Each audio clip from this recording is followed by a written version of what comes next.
আপনি যদি হোয়াটসঅ্যাপে কাউকে নিজের কোনো স্টিকার পাঠাতে চান, নিজের স্টিকার বানিয়ে সেটাকে পাঠাতে চান, খুব সহজে পারবেন। এজন্য আপনাকে স্টিকার বাটনটিতে ক্লিক করতে হবে। মেসেজ অপশনের বাম পাশে এটা আছে, এখানে ক্লিক করে দেবেন। এরপরে নিচে একটা অপশন আছে ক্রিয়েট স্টিকার, এখানে ক্লিক করে দেবেন।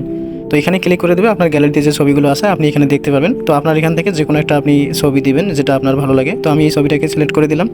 এরপরে এটার ব্যাকগ্রাউন্ড এখন রিমুভ হয়ে যাবে। ব্যাকগ্রাউন্ড রিমুভ হয়ে গেলে এটাকে আপনি এখন স্টিকার আকারে দেখতে পাবেন। এরপরে আপনি উপরে পেন আইকন আছে এবং টেক্সট আইকন আছে, আপনি এখান থেকে টেক্সট অ্যাড করতে পারবেন বা পেন দিয়ে কোনো কিছু কালার গ্রেডিং করতে পারবেন। তো আমি এখান থেকে একটা টেক্সট অ্যাড করে দিলাম। সাপোজ আমি এখানে লিখলাম, এখানে লার্ন বাইট ওকে, নিচে অনেকগুলো অপশন আছে, এখানে ফরম্যাটিং করা যাবে।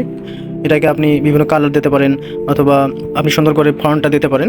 তো এরপরে আপনি এটাকে ড্র্যাগ করে এটাকে ছোট বড় বা যে কোনো জায়গায় আপনি নিয়ে যেতে পারবেন। তো আমি এটাকে এখানে রেখে দিলাম। এরপরে নিচে সেন্ড অপশনটা আছে, এখানে ক্লিক করলে এটা চলে যাবে এখন, অর্থাৎ আমি যাকে পাঠাতে চাই এটা তার কাছে চলে যাবে। তো এইভাবে আপনি যে কোনো কাস্টম স্টিকার বানাতে পারবেন আপনার নিজের ছবি দিয়ে। যদি ভিডিওটি ভালো লাগে থাকে চ্যানেলটি সাবস্ক্রাইব করবেন।